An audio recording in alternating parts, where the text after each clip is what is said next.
Moi, mä oon Sofia. Moi, mä oon Valtteri ja tässä videossa me kerrotaan, mitä kaikkea Oulunkylän yhteiskoulun lukiossa pystyy tekemään oppituntien ulkopuolella. No mitä kaikkea voi tehdä? No, mä muun muassa kuulun oppilaskunnan hallitukseen. No, mitäs jos tähän hallitukseen kuuluu?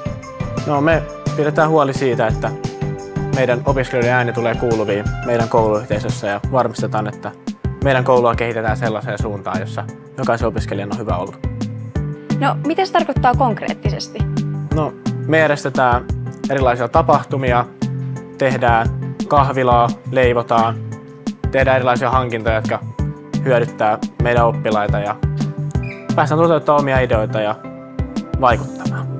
No, tuosta vaikuttamisesta tuli mieleen, niin sähän oot ollut 2 kertaakin tuossa väittelykisassa. Miksi sä oot mennyt sinne?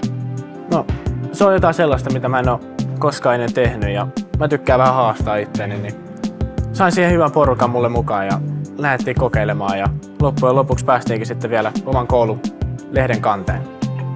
Joo, se on tää Old Times, meidän lukiolaisten lehti.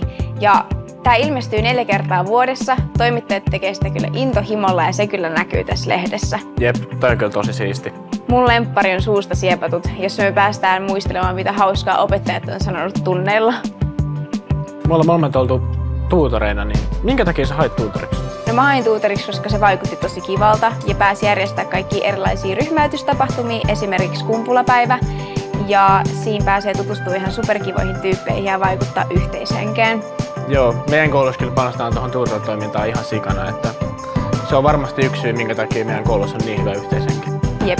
Ja paljon muutakin pystyy kyllä tehdä, jos haluaa. Jep, esimerkiksi pelaa shakkia. Esimerkiksi.